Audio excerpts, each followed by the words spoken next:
শুরু হচ্ছে এক্সপার্ট ইংলিশের পক্ষ থেকে জাতীয় গোয়েন্দা সংস্থা এনএসআই এর এডি প্রশ্ন সমাধান এবং এই পরীক্ষাটা হয়েছে 23/5/2025 তারিখে। আমরা পুরো প্রশ্ন নয়, শুধু ইংরেজি অংশের প্রশ্ন সমাধান করব ইনশাআল্লাহ। তো চলুন আমরা চলে যাই ইংরেজি অংশের প্রশ্ন সমাধানের প্রথম প্রশ্নে। 1 নম্বর প্রশ্নটা প্রথমেই বলি, প্রশ্ন দেখে আপনি ভয় পাবেন না। যদি সত্যিকারে পাঠক হয়ে থাকেন এই লাইভ ক্লাসটা অত্যন্ত সুতীক্ষ্ণ মনোযোগের সহিত আপনাকে ফেস করতে হবে, কোনো ভয় পাওয়া যাবে না। আমরা চেষ্টা চালাবো, পারি না তো কি, শেখার জন্যই তো আসছি, তাই না? সাগরিকা, সাদ্দাম হোসেন বলেন এই 1 নম্বর প্রশ্নের অ্যান্সারটা কি হবে? আমি আপনাদের সুবিধার্থে হয়তো কিছু শব্দ নিচে দেখবেন, আমরা এগুলো আসলে সোজা কথা আপনাদেরকে যদি বলি যে আপনি এগুলো উত্তর করতে পারবেন না, এটা শিওর, কিন্তু ব্যাখ্যা বা বিশ্লেষণটা তো বুঝতে পারবেন যখন আমি বুঝাবো কিংবা যখন বোঝানো আছে। আচ্ছা সাগরিকা, আলহামদুলিল্লাহ আমি আছি ভালো। সাদ্দাম ইনশাল্লাহ বলেছেন, ওকে। তো বলেন 1 নম্বর প্রশ্নটা, এই প্রশ্নটার অ্যান্সারটা কি এবং এই কোশ্চেনটা বুঝতে পারেন কিনা। সবাই যে কোশ্চেনটাকে আমরা কঠিন বলি, কিন্তু বোঝার পরে একবার আপনার কাছে সহজ মনে হবে। তো বুঝতে হলে প্রশ্নের জানতে হবে বাংলা। উইদাউট বাংলা মিনিং আপনি ইংরেজির এই ধরনের fill in the blank related question solve করতে পারবেন না, শূন্যস্থান পূরণ রিলেটেড। বলছে due to a large number of emergency calls, এইটুকের বাংলা তো সবাই জানেন, কোনো সমস্যা নাই, ঠিক আছে? Due to a large number of emergency calls, ব্যাপক পরিমাণে জরুরি কলের কারণে, অ্যাট দ্য টাইম মানে ওই সময়ে বা একই সময়ে অনেকগুলো জরুরি কলের কারণে, ইয়োর সেক্রেটারি আপনার পার্সোনাল সচিবকে, হ্যাড টু, এই হ্যাড টু শব্দের বাংলা হচ্ছে কোনো কাজ করতে হয়েছিল, আমরা প্রশ্নটা বিশ্লেষণ করব। তোমার সেক্রেটারিকে করতে হয়েছিল, কি করতে হয়েছিল সেই ভার্বটা এখানে আছে। তো 4টার অর্থ জানা লাগবে। The issue for letter recall মানে হচ্ছে ওই ইস্যুটাকে কি করতে হয়েছিল, ফর লেটার রিকল পরবর্তীতে ওই নাম্বারগুলোকে কল করার জন্য কি করা হয়েছিল। এইবার দেখেন এখানে অ্যান্সারটা হচ্ছে ব্যাক বার্নার। আচ্ছা, ব্যাক বার্নার কথাটার মানে হলো বিলম্বিত করা বা পিছিয়ে রাখা। আচ্ছা, ধরেন আপনি কোনো কাজ শেষ করতে পারছেন না, এনএসআইতে এই ঘটনাটা বেশি ঘটে।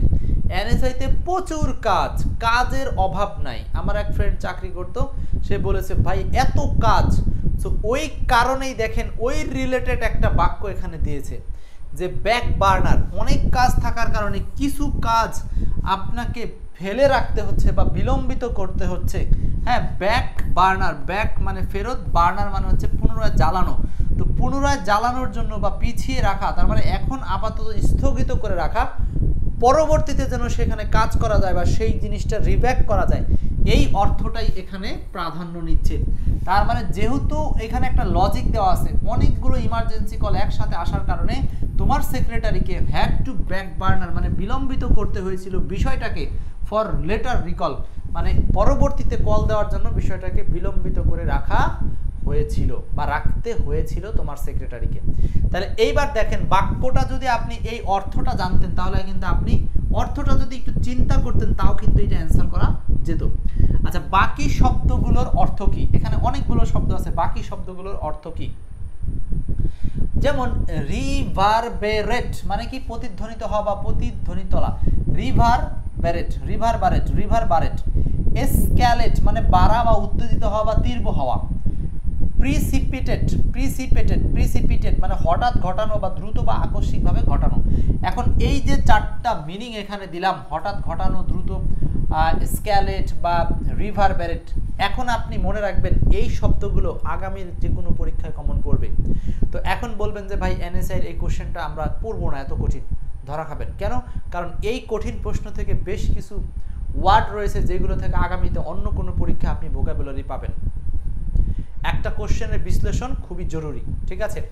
আচ্ছা, তাহলে আমরা শব্দগুলো মনে রাখি। রিভারবেরেট, এসক্যালেট বাড়া উত্তেজিত হওয়া, আর হচ্ছে প্রিসিপিটেড মানে হঠাৎ ঘটানো, মানে হচ্ছে এটা আগে থেকে না বলে হঠাৎ কোনো কিছু ঘটানো। ওকে, আচ্ছা, তাহলে এই কোশ্চেনটা কি মোটামুটি এখন বুঝতে পারলেন কিনা? প্রিসিপিটেট হঠাৎ ঘটানো, রিভারব্রেট মানে কি প্রতিধ্বনিত হওয়া বা প্রতিধ্বনি তোলা, তারপর হচ্ছে এসক্যালেট, এসক্যালেট মানে হচ্ছে বাড়া বা কোনো কিছু উত্তেজিত হওয়া বা তীব্র হওয়া, এটাকে বলা হয় এসক্যালেট। ক্লাসটা শেয়ার করছেন সবাই? ওকে, 1 নম্বর কোশ্চেন বুঝছেন কিনা? বুঝতে পারলে অবশ্যই কমেন্টে ওকে লিখে ফেলেন, ওকে লিখে ফেলেন 1 নম্বর বুঝতে পারলে ওকে লেখেন। চলে যাব পরের প্রশ্নে। 2 নাম্বারটা বলেন, 2 নাম্বার বলেন। আচ্ছা, আমরা প্রথমে ব্যাখ্যা দেখব না, আমরা প্রথমে এইটুককে সলভ করার চেষ্টা করি। 2 নাম্বারটা বলেন। নাজিমউদ্দিন, ওয়ালাইকুম আসসালাম। চলছে গতকালকে আসা এনএসআই পরীক্ষার প্রশ্ন সমাধান, এনএসআই এডির কোশ্চেন সলিউশন, খুব গুরুত্বপূর্ণ লাইভ। ওকে, বুঝতে পারছেন। 2 নাম্বার প্রশ্ন, দ্য শেপ, এই যে shape, asked him to dash the shallots with great precision, with great precision। আচ্ছা, ক্লাসটা শেয়ার করে দিবেন সবাই। চলছে গতকালকে আসা এনএসআই পরীক্ষার প্রশ্ন সলিউশন, যেটা স্মরণকালের সবচেয়ে কঠিন কোশ্চেন ছিল, স্মরণকালের সবচেয়ে কঠিন কোশ্চেন এটা। The shape asked, shape asked করেছিল, জানতে চেয়েছিল হিম, তার কাছে, to dash the shallots with great precisions. Share করবেন ক্লাসটা, অত্যন্ত কঠিন একটা ক্লাস আজকে হতে যাচ্ছে, হচ্ছে। দ্য শেপ আস্কড হিম, বলেন তো কি হবে এটা অ্যান্সার? দেখি কে পারেন, দেখি কে পারেন। নেট দুনিয়া পুরো তোলপাড় হয়ে গেছে এই এনএসআই এর প্রশ্ন নিয়ে। স্মরণকালের সেরা কঠিন কোশ্চেন ছিল। দেখি কার কয়টা হিম্মতে কুলায়। 2 নাম্বারটা তাহের বলছেন, ওয়ালাইকুম আসসালাম। দ্য শেপ, এই শেপ মানে রাঁধুনি, অর্থাৎ যে প্রধান রান্না করে কোনো একটা রেস্টুরেন্টে। আস্কড হিম, তাকে বলেছিল, টু, এইখানে টু এর মানে হচ্ছে কোনো একটা কাজ করতে বলেছিল। দ্য শ্যালোটস, এখন সমস্যা হলো এই শ্যালোটস মানে মিনিংটা কেউ জানে না, তো ঝামেলাটা তখনই ঘটছে যখন অর্থগুলো না জানছি আমরা। তার মানে কি প্রচুর ভোকাবুলারি জানতে হবে। এই ভোকাবুলারির বেশিরভাগ হচ্ছে আপনার জিআরই থেকে দেওয়া, জিআরই থেকে বেশিরভাগ এই ভোকাবুলারিগুলো দেওয়া, মানে কঠিন ভোকাবুলারি। শ্যালোটস কথাটার মানে হলো পেঁয়াজ, না পেঁয়াজ আপনারা যেটা বলেন। উইথ গ্রেট প্রেসিশন, এই গ্রেট প্রেসিশন মানে হচ্ছে অনেক বেশি ক্ষুদ্র ক্ষুদ্র খণ্ড, খণ্ড বা টুকরো। এখন আপনারা একটু হয়তো প্রশ্নটা বুঝবেন আর জানা। শেফ মানে প্রধান রাঁধুনি, আস্কড হিম, তাকে বলেছিল, টু, করতে কিছু একটা, শ্যালোটস কাকে, পেঁয়াজগুলোকে, উইথ গ্রেট প্রেসিশন, ক্ষুদ্র ক্ষুদ্র অংশে কিছু একটা করতে বলেছিল। বা এটার বাংলাটা কি হবে বলেন? এই গ্রেট প্রেসিশন মানে হলো নিখুঁতভাবে, হ্যাঁ, গ্রেট মানে মহা, আর প্রেসিশন কথাটার মানে হচ্ছে একসাথে, উইথ, মানে উইথ গ্রেট প্রেসিশন, এটা একটা ফ্রেজ। এই যে ফ্রেজটার বাংলা হচ্ছে নিখুঁতভাবে। উইথ গ্রেট প্রেসিশন মানে হলো নিখুঁতভাবে। সো নিখুঁতভাবে পেঁয়াজগুলোকে কি করতে বলেছিল, এইটার বাংলা হচ্ছে মিন্স। অ্যান্সার হচ্ছে MINC, মিন্স মানে হলো টুকরো, টুকরো বা খণ্ড, টুকরো বা খণ্ড বা কুচি কুচি করে কাটা, এইটা হলো এটার বাংলা। কুচি কুচি করে কাটতে বলেছিল। তো অপশন এ তে বাংলা হচ্ছে চম্প, চম্প মানে কামড়ে চিবিয়ে খাওয়া। বিতে হচ্ছে দেখেন গার্নারি, গার্নি, গার্নি মানে হচ্ছে রোগীবাহী চাকার স্ট্রেচার, গার্নি। আর ইয়েল্প মানে হলো চিৎকার করা বা হঠাৎ ব্যথা পাওয়া। সাল্ক মানে হচ্ছে গোমরা মুখ করে থাকা বা অভিমান করে থাকা। তো কোনোটাই কি এখানে বাংলা হিসাবে যায়? ফারজানা বলছেন 2 এর নাম্বার, তাও হয় নাই। চাঙ্ক হলে হতো, চম্প না। চাঙ্ক মানে হলো টুকরো করা, কিন্তু এখানে চম্প মানে কামড়ে আবার সেটাকে চিবিয়ে খাওয়া। প্রথমে কামড়ালেন আম, তারপরে সেটা চিবিয়ে খেলেন, এটাকে বলা হচ্ছে আপনার চম্প। ফাতেমা বিনতে ইদ্রিস, ওয়ালাইকুম আসসালাম। তো কোশ্চেনটা কঠিন না? এমনিতে আপনি পরীক্ষার হল ছাড়া এই কোশ্চেন দেখেই দাঁত ভেঙে যাচ্ছে। তাহলে বুঝেন এটা আমার কাছেও প্রচুর কঠিন, আমি পরে এগুলো আনসার খোঁজ করে করে আমাদের বের করতে হয়েছে, এবং এটা এক নজরে আনসার বের করা সম্ভব না, সবগুলো অপশনের বাংলা আমি নিজেও জানতাম না। সো এখন জানতে হবে কেন, কারণ এই কোশ্চেনটা চলে আসছে ভাই, এগুলো অপশন থেকে আপনাদেরকে সামনে ভোকাবুলারি কোশ্চেন দিবে বা একটা প্রশ্ন তুলে দিল, একটু না পারলে ঠাটা মুখস্থ করে নিন। তাহলে এটা অ্যান্সার হচ্ছে মিন্স। বাংলা আবার বলে দিচ্ছি প্রশ্নটা, the shape asked him to, shape তাকে বলছিল টু মিন্স মানে টুকরো করতে, খণ্ড করতে, দ্য শ্যালোটস পেঁয়াজকে, ছোট আকারের যে পেঁয়াজগুলো, উইথ গ্রেট প্রেসিশন মানে হচ্ছে নিখুঁতভাবে, নিখুঁতভাবে। ওকে, ক্লাসটা শেয়ার করেছেন সবাই? চলছে এনএসআই পরীক্ষার প্রশ্ন সলিউশন, যেটা গতকাল হয়েছে এটি পরীক্ষার সবচেয়ে কঠিন কোশ্চেন। 3 নাম্বারটা বলেন। মাহবুব সালাম দিয়েছেন, ওয়ালাইকুম আসসালাম। সবাই একটু শেয়ার করে দিব আজকের ক্লাসটা। কঠিন কোশ্চেন কিন্তু আজকের ক্লাসটা কঠিন কোশ্চেন, কঠিন ক্লাস, সহজ কোনো বিষয় হবে না। Although the manager was found dash for negligence, several junior staff members were also found to exhibit patterns of obfuscations. দেখেন obfuscation। আচ্ছা 3 নাম্বারটা এখন আসেন, 3 নাম্বারটা obfuscations। Lamia, very tough questions, দেখি কে কয়টা অ্যান্সার করতে পারি। Although the manager was found dash for negligence, several junior staff members were also found to exhibit patterns of obfuscations.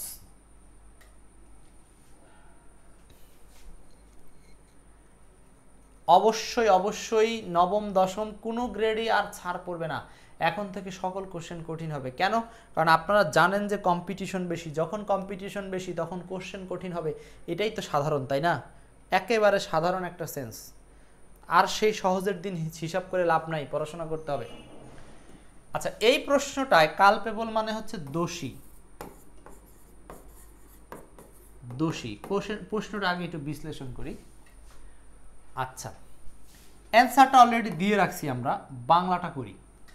Although যদিও, দ্য ম্যানেজার ওয়াজ ফাউন্ড, ম্যানেজারকে পাওয়া গেছে, culpable for negligence, culpable for negligence, নেগলিজেন্সের কারণে যদিও ম্যানেজারকে দোষী সাব্যস্ত করা হয়েছিল, যদিও ম্যানেজারকে দোষী সাব্যস্ত করা হয়েছিল, সেভারেল জুনিয়র স্টাফ, অনেক junior staff O মেম্বার্সও were also found, একইভাবে খুঁজে পাওয়া গিয়েছে, টু এক্সিবিট প্যাটার্নস অফ অবফিউকেশন মানে ওই একই ধরনের সমস্যায় তাদেরকে আবার খুঁজে পাওয়া গেছে।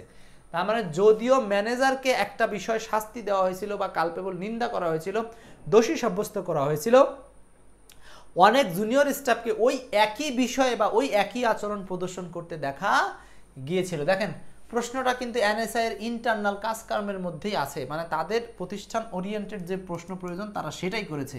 এখন দেখেন এখানে বাকি শব্দগুলোর বাংলা কি, যেমন রম্প মানে উচ্ছলভাবে খেলাধুলা বা দৌড়ঝাঁপ করা, রম্প, আরও এমপি, রম্প, রম্প মানে উচ্ছলভাবে খেলাধুলা করা বা দৌড়ঝাঁপ করা।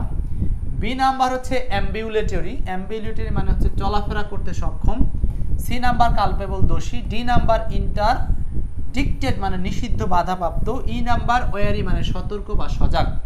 ই নাম্বার ওয়ারি মানে সতর্ক বা সজাগ। স্ক্রিনশট মারেন তাড়াতাড়ি, এই 5টা শব্দ স্ক্রিনশট মারেন। প্রচুর ভোকাবুলারি জানতে হবে, কোনো মাপ নাই এনএসআই এর শব্দগুলোর বিশ্লেষণ। এনএসআই এর এই 10টা প্রশ্ন মানে 20টা প্রশ্ন আছে আর কি, এইগুলোর বিশ্লেষণ জানতে হবে, কোনো মাপ নাই। স্ক্রিনশট দিয়েছেন, কমেন্টে এসএস লেখেন, এসএস লিখেন। তাহলে আবার বলছি, রম্প মানে উচ্ছলভাবে খেলাধুলা, অ্যাম্বিউলেটরি চলাফেরা করতে সক্ষম বোঝাতে অ্যাম্বিউলেটরি বসে, কালপেবল দোষী, ইন্টারডিক্টেড নিষিদ্ধ বাধাপ্রাপ্ত, ওয়ারি সতর্ক, এটা জানতেন। ইন্টারডিক্টেড নিষিদ্ধ, অ্যাম্বিউলেটরি চলাফেরা করতে সক্ষম, আর রম্প মানে হচ্ছে উচ্ছৃঙ্খলভাবে বা উচ্ছলভাবে চলাফেরা করা। নেক্সট। আচ্ছা তাহলে এই যে শব্দগুলো মনে থাকবে, রম্প মানে কি, কর্মীদের কি কি চলাফেরা করতে দেখা গেছিল, অ্যাম্বিউলেটরি সক্ষম দেখা গেছিল। আচ্ছা ও সরি, ওই ম্যানেজারকে কি এটা দেখা গেছে ম্যানেজারের সাথেই বাংলাটা মিলবে আর কি, ঠিক আছে। ইন্টারডিক্টেড দোষী, ওয়ারি মানে সতর্ক, কোনটা অ্যান্সার হচ্ছে আমরা জানি এই যে কালপেবল, দোষী হিসাবে সাব্যস্ত করা হয়েছিল ম্যানেজারকে। নেক্সট 4 নম্বর, আরেকটা কঠিন প্রশ্ন, সবগুলো কঠিন, মানে আপনি অবাক হবেন যদি ইংরেজিতে পাস মার্ক পাসও দেওয়া থাকতো তাও একেবারে গণহারে সব ফেল করতো, গণহারে ফেল করতো। তো কঠিন তো কঠিন, তারপর আবার অপশন মারছে 5টা করে, মানে একটা মানুষের একটা নৈতিকতা থাকা দরকার ছিল, এই এনএসআই নৈতিকতা নাই, স্টুডেন্টের প্রতি এমন আচরণ করছে। হ্যাঁ, তবে বিশেষ ট্যালেন্ট স্টুডেন্ট থাকতেই পারে যারা ওই ছোটবেলা থেকে ইংলিশ পড়ে, তাদের জন্য হয়তো এগুলো সহজ।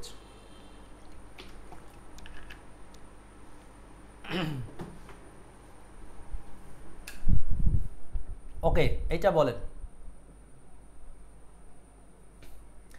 ফারজানা বলছেন ডিরেক্টর কি রাষ্ট্রদূত, প্রশ্ন আসছে ওই রকমই।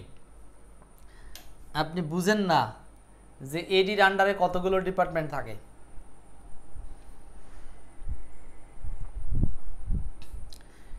এটা কোনো ছোটখাটো পোস্ট না, বুঝেন নাই। বলছে the only sound that could be heard in the room was the slow continuous of the ceiling fan. আচ্ছা, এখানে 5টা অপশন দিছে, 5টা অপশন বলেন অ্যান্সার। আপনি নিচে আগে তাকায়েন না, আগে উপরে বোঝার চেষ্টা করেন, ঠিক আছে। The only sound that could be heard, ওই সাউন্ডটাই শোনা যেত ইন দ্য রুম, রুম থেকে, ওয়াজ দ্য স্লো, যেটা ছিল খুবই স্লো বা ধীর গতির, continuous of the ceiling fan, যেটা আসতেছিল কোথা থেকে, কন্টিনিউয়াস, হুইট। এটার অ্যান্সারটা হচ্ছে এইটা, হুইট, WHIT, হুইট। হুইট মানে হলো ফ্যানের একটা আমরা যে শো শো আওয়াজ পাই। দেখছেন কোন জায়গার ভোকাবুলারি নিয়েছে, আমার এইখান থেকে একটা ফ্যানের শো শো আওয়াজ আপনারা শুনতে পান কিনা, আমার উপরে একটা ফ্যান ঘুরছে, একটা কিন্তু শব্দ আছে, শুনতে পাইছেন, ওই যে কু কু বা শো শো যেটাই বলেন, এই যে ফ্যানের এই শব্দটা, এটাই বলতেছে continuous wheat of ceiling fan, যেটা ছিল আসলে কি সিলিং ফ্যানের একটা শো শো বা কোকো বা যেইটাই বলেন এক ধরনের শব্দ। আর বাকিগুলোর মিনিং কি, বাকিগুলোর মিনিং আপনাকে জেনে নিতে হবে। এখন একটা একটা করে বলে দিচ্ছি, দেখেন, স্ক্রিনশট মারেন, তাড়াতাড়ি স্ক্রিনশট মারেন, স্ক্রিনশট দেন। হুইজ, হুইজ মানে দ্রুত শব্দ করে যাওয়া, দক্ষ ব্যক্তি, দক্ষ ব্যক্তি বুঝেন, ওই যে কম্পিউটারে টাইপ করার সময় তাড়াতাড়ি একটা শব্দ হয় না, এই টাইপের কেউ কোনো কাজ করছে, পিসটা তাড়াতাড়ি উল্টাচ্ছে, টাকা গ্যাস গ্যাস করে গুনতেছে, ফাইল দ্রুত সরাচ্ছে, এইগুলোর নাম হচ্ছে এই হুইজ। হুইজ মানে কি বলেন, হুইজ মানে কি দ্রুত শব্দ করে যাওয়া বা দক্ষ ব্যক্তি সম্পর্কে এটা বোঝায়। হুইম মানে এটা খামখেয়ালি, হুইমজিক্যাল, এই শব্দটা অনেকে জানেন, হুইমজিক্যাল, ঠিক আছে, হুইমজিক্যাল, খামখেয়ালি, WHOOSH, হুশ, ঝটপট শব্দ, দ্রুত গতির শব্দ যেটা। হুইট সামান্য পরিমাণে অল্প অল্প যে ফ্যানের শব্দটা আসে। হুইম্প, হুইম্প মানে কি চাবুক বা কোনো কিছু তাড়িত করা অর্থে হুইম্প শব্দটা ব্যবহার করা হয়, চাবুক বা কোনো কিছু তাড়িত করা অর্থে যে শব্দটা ব্যবহার করা হয় সেটা হচ্ছে হুইম্প। সো স্ক্রিনশট মারেন, শব্দগুলো আপনারা পড়ে ফেলবেন, উঠতে পড়তে খাতার মধ্যে লিখে নেবেন, এগুলো সব নতুন শব্দ যেগুলো আপনাদের পড়তে হবে। এক্সপার্ট ইংলিশের 2025 ভার্সনে এই শব্দগুলো যোগ হবে ইনশাল্লাহ, 25-এর এক্সপার্ট ইংলিশ বইতে এই শব্দগুলো যোগ হবে। নেক্সট, আচ্ছা তাহলে এই প্রশ্নটা কি বুঝতে পারছি সবাই? 4 নম্বর প্রশ্নটা বুঝলেন কিনা? 4 আপনাদের মনে হয় কষ্ট হচ্ছে নাকি? খুব বেশি আলোচনা করব না। ফারজানা বলছেন এনহ্যান্স অন করলে আসবে না সাউন্ড। কোথা থেকে এনহ্যান্স অন করব আমাকে একটু বলে দিন। আপনি হচ্ছে লাইভ শেষে আমাকে ফোন দিয়েন। আচ্ছা তাহলে 4-এর অ্যান্সার কমপ্লিট। 5 নাম্বার কি জালার কোশ্চেন, এ কি আর 4টা খানি কথা, একটা কোশ্চেনও যদি না পারেন কেউ, পারবেন কি করে? এমন ভাবে কোশ্চেন সেট করছে ভাই, সামনে ইংরেজির দুনিয়া ভয়ানক হবে, এখান থেকে বুঝে নিয়েন। আর সহজ কোশ্চেনের দিকে আসবে না। জাতির এখন পড়াশোনা করার লোকজন বেশি, প্রচুর পড়াশোনা করছে সবাই, প্রচুর। যেহেতু প্রচুর পড়তেছে সেহেতু কোশ্চেন কঠিন হওয়াটাই স্বাভাবিক। কি দিয়ে আটকাবে আর বলেন? 5 number, collaborative exercise push participant to reach out to each others. বাংলাটা কি দাঁড়াচ্ছে? 5, কোলাবোরেটিভ এক্সারসাইজ মানে হলো সমন্বিত যে এক্সারসাইজ, মানে কোনো কাজ বা কোনো চর্চা, পুশ মানে এগিয়ে দেয়, পার্টিসিপেন্টস অংশগ্রহণকারীদেরকে, to reach out, reach out মানে বের করে আনতে, টু ইচ আদার্স একে অন্যকে, not for dash or empathy but for joint problem solving. Okay Sagarika, wow answer করে ফেলছেন। এই তো দেখছেন, মেধাবী পাওয়া গেছে, মেধাবী পাওয়া গেছে, মেধাবী পাওয়া গেছে। রিভিল মানে প্রকাশ করা, সেইখান থেকে শব্দটা তৈরি হয়েছে রিভিলেশন। এই রিভিল মানে কি? প্রকাশ করা, তাই না? এখান থেকে আসছে রিভিলেশন। তো বলতেছে কোলাবোরেটিভ এক্সারসাইজের কাজ নট ফর রিভিলেশন, শুধুমাত্র প্রকাশ করাই না, অর এমপ্যাথি মানে সহানুভূতি বা প্রকাশ করাই না, but for joint problem solving মানে সমন্বিত সমস্যা সমাধানের জন্যও এই কোলাবোরেটিভ এক্সারসাইজ। এক্সারসাইজ মানে যে এখানে শুধু এই জিম করা বোঝানো হচ্ছে তা না, এক্সারসাইজ মানে প্র্যাকটিস করা বা একসাথে কোনো কাজ করাকে বোঝানো হচ্ছে। সো 5-এর অ্যান্সারটা সি নাম্বার, 5-এর অ্যান্সার সি। ইসরাত অ্যান্সার করেছেন, ওয়াও দারুণ। তাহলে একটা কোশ্চেন তো পারলেন। আর যাই হোক, এনএসআই তো আপনাকে 0 বানাতে পারে নাই, 2-1টা কোশ্চেন তো পারবেন, 0 করতে পারে নাই। আচ্ছা বাকি শব্দগুলোর অর্থটা আমরা একটু দেখে নিই। স্ক্রিনশট এসএস মারেন, এসএস দেন, স্ক্রিনশট দেন। অপুলেন্স মানে সম্পদশালী বা স্বচ্ছতা, এটার আরেকটা বাংলা হচ্ছে স্বচ্ছ। স্বচ্ছ বলতে আসলে সম্পদশালী বোঝানোর জন্য অপুলেন্স ব্যবহার করতেছি। স্টোইসিজম মানে সহিষ্ণুতা, দুঃখ ব্যথা সহ্য করার মানসিকতা। এটাকে একটা দারুণ শব্দ কিন্তু স্টোইসিজম।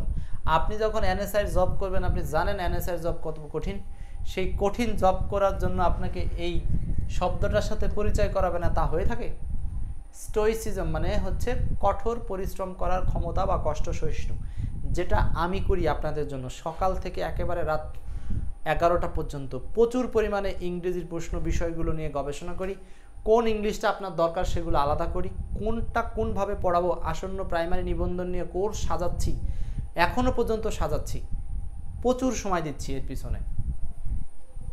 রিভিলেশন প্রকাশ, কমিসারেশন মানে হলো মানে দুঃখ সহানুভূতি করুণা প্রকাশ করা, এটাকে বলা হয় কমিসারেশন। লিওয়ে, লিওয়ে মানে অবকাশ বা একটা বাংলা স্বাধীনতা, আর একটা হচ্ছে কিছুটা ছাড়পত্র। এদিকে না গেলে আপনি শুধু এইটুক পড়েন। লিওয়ে মানে অবকাশ, এই যে লিওয়ে, লিওয়ে মানে হলো অবকাশ, অবকাশ। আচ্ছা ওই বাক্যের বাংলাটা দেখেন, বাংলাটা আমি করে রাখছি এখানে। সহযোগিতামূলক কার্যক্রমগুলো অংশগ্রহণকারীদের একে অপরের সাথে যুক্ত থাকতে উদ্বুদ্ধ করে, সমস্যার সমাধান সহানুভূতির জন্য নয় বরং যৌথ আবিষ্কারের জন্য, মানে যৌথ প্রবলেম সলভিংয়ের জন্য এই কোলাবোরেটিভ এক্সারসাইজটা কাজে দেয়। ঠিক আছে? আচ্ছা স্ক্রিনশট রাখছেন তো? এই হলো কয়টা প্রশ্ন সলভ করলাম আমরা? 5টা না? হ্যাঁ 5টা। পারবেন তো নাকি? আমার তো আর সলভ করতে মন চাচ্ছে না, আপনাদের মনে চাইলে করি। তানিয়া 6 নাম্বারটা বলেন। 6 বেশি করব না, 10টার মতো চেষ্টা করব। Which of the following is spelled incorrectly? হ্যাঁ সবগুলোই করে দেব ধারাবাহিকভাবে। Which of the following is spelled incorrectly, কোনটা ভুল বানান, ভুল বানান এইটা একটু পারার কথা।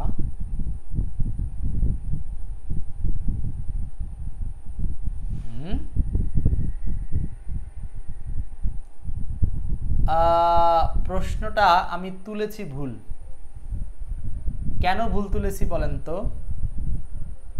এখানে কি আপনারা কোনো ভুল বানান খুঁজে পাচ্ছেন? দেখেন তো ভুল বানান খুঁজে পাচ্ছেন কিনা। 6 নাম্বারটা,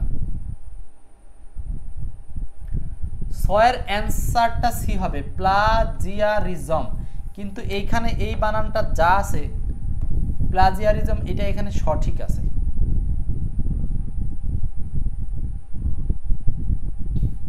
ওইখানে সঠিক ছিল, পরীক্ষার হলে বানানটা ছিল এরকম, আমি একটু ভুল করে ফেলছি, প্লাজিয়া আই ছিল না, এখানে হলো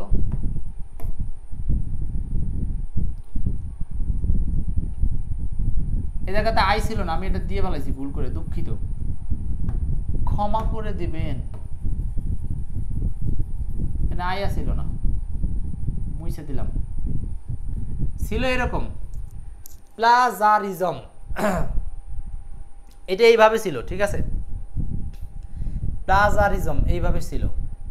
সো বলছে এটা সঠিক বানান কি হবে, সবগুলোই সঠিক, শুধুমাত্র এইটাই হলো ভুল বানান ছিল, প্লাজিয়ারিজম। প্লাজিয়ারিজম মানে কি, মানে হচ্ছে বইয়ের লেখা চুরি বা নকল করা, অন্যের বই নকল করে লেখা, এটাকে বলা হচ্ছে প্লাজিয়ারিজম।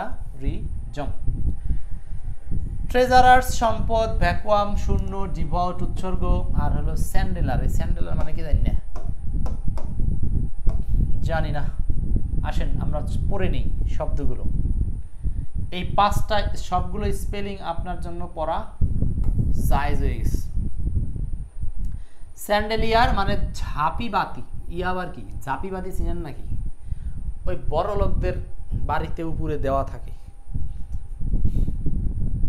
দেবাশিস মাথা গোলাই যেতেছে, একটু মাথা গোলানোর দরকার নাই, শান্তভাবে চিন্তা করেন, আপনি ধরেই নেন এটা পারেন না, শিখতেছেন, জাস্ট আমার সাথে মনোযোগ দেন। ডিভোট ভক্তিময়, আন্তরিক, ধর্মপ্রাণ। প্লাজিয়ারিজম নকল করা। ভ্যাকুয়াম শূন্য। ট্রেজারার্স মানে প্রতি শব্দকোষ বা শব্দকোষ, ট্রেজারাস, থেজারাস, থেসারাস, থেসিয়ার্স।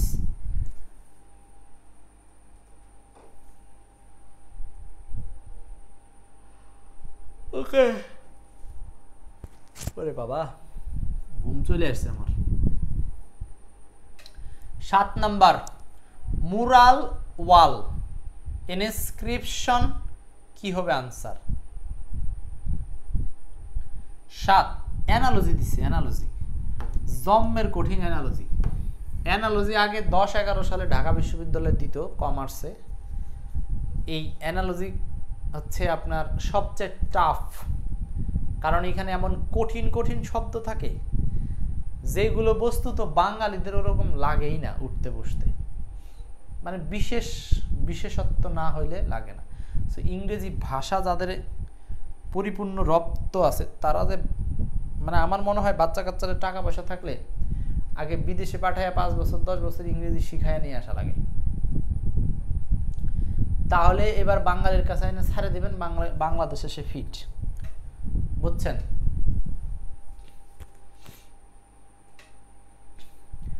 মুরাল ওয়াল, ইনস্ক্রিপশন, অ্যান্সার কোনটা হবে?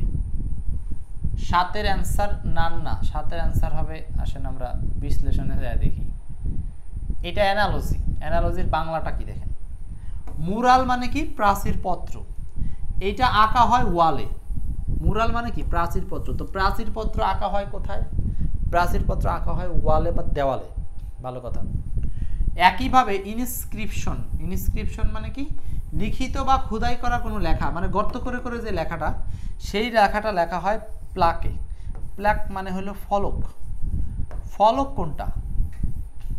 ধরেন আপনি হচ্ছে ফলক কি দেওয়ালের মধ্যে এনে সরাসরি বসায় দেওয়া হয়, যেমন টাইলসের গায়ে লেখা থাকে না, তারপরে আপনার হচ্ছে এরকম বিভিন্ন সিমেন্টের মধ্যে লেখা থাকে, সেই লেখাটা নিয়ে এসে দেওয়ালে বসায় দেয়, আলাদা একটা টুকরো, সেটার নাম হলো ফলক, ঠিক আছে? তো ইনস্ক্রিপশন কথাটা বাংলা হচ্ছে লিখিত বা খোদাই করা লেখা, ইনস্ক্রিপশন খোদাই করা লেখা, এইটা থাকে কোথায়? ফলকে। আর মুরাল মানে প্রাচীর চিত্র, যেটা আঁকা হয় কোথায়? ওয়ালে। সো একটা কাজ আর একটা লোকেশন, এটাই হচ্ছে অ্যানালজি ম্যাচিং।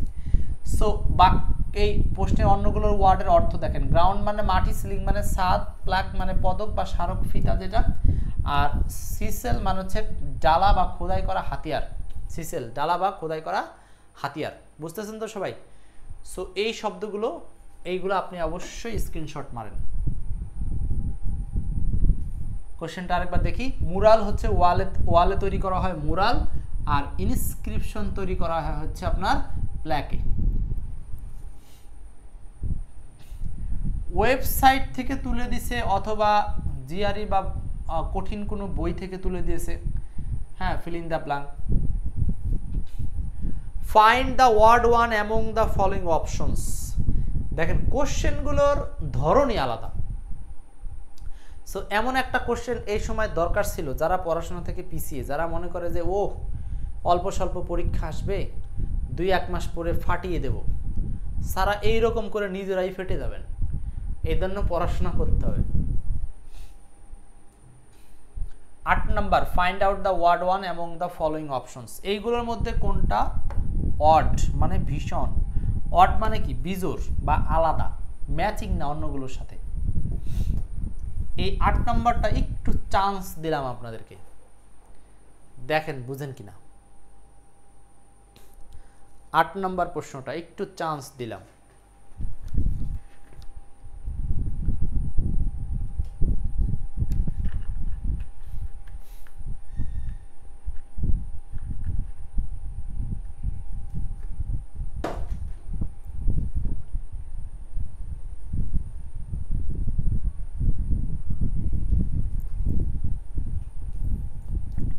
সাগরিকা,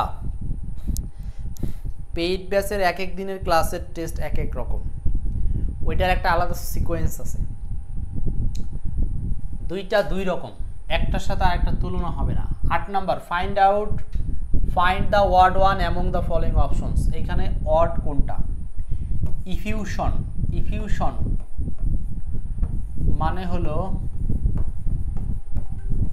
তাল গোল পাকানো, ঠিক আছে? ফারজানা, মাথার উপর দিয়ে গেলে কিছু করার নাই, মাথার উপর দিয়ে না নিয়ে কানের গোড় দিয়ে দেন, তাহলে মাথার মাঝখান দিয়ে যাবে, কানের ভিতর দিয়ে মাথা ঝাঁকি দেন, মগজ। আসলেই কঠিন, টেনশন করেন না, চেষ্টা করেন শুধু।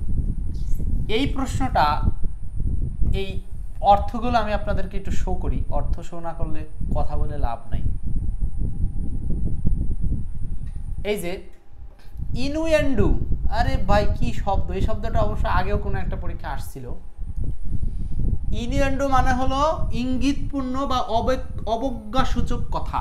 ইনুয়েন্ডু ইঙ্গিতপূর্ণ, মূলত আপনি শব্দটা নেন ইঙ্গিত মানে ইশারাপূর্ণ, যেটা খোলাখুলি না, ডিরেক্ট না। আপনাকে বলে না অনেকে পরোক্ষভাবে কথা বলে, এটা বাংলায় বলে বাঁশ দেওয়া, মানে আসলে অপমান করা বা খোঁচা দেওয়া, ইঙ্গিতপূর্ণ কথা। রেপ্লিকেশন প্রতিলিপি বা পুনরাবৃত্তি, এটাও একই রকম ইঙ্গিতের মতোই বোঝাচ্ছে। ইফিউশন প্রবাহ বা আবেগ প্রকাশ, যেটা অনেক সময় ডিফিউশনের মতো আবেগ প্রকাশ।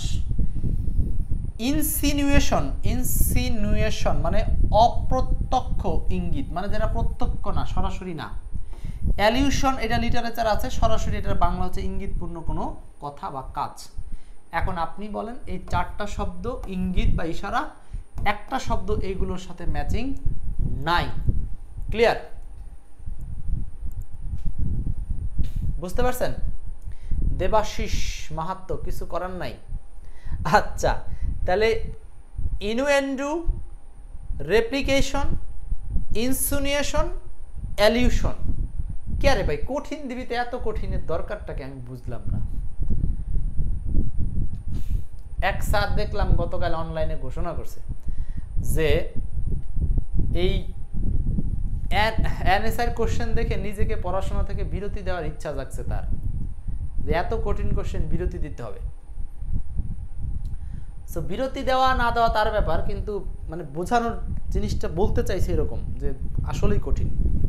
নেক্সট, তাহলে এই কোশ্চেনটা বুঝতে পারছি সবাই তো? এই 5টা অপশনের মধ্যে কোনটা আলাদা, অন্যগুলো হচ্ছে আলাদা, তার মানে 5টারই মিনিং জানা লাগবে। তাহলে আপনি বুঝেন যে এই এনএসআই পরীক্ষাটা পুরাটাই হচ্ছে মিনিং বেস, ভোকাবুলারি বেসড।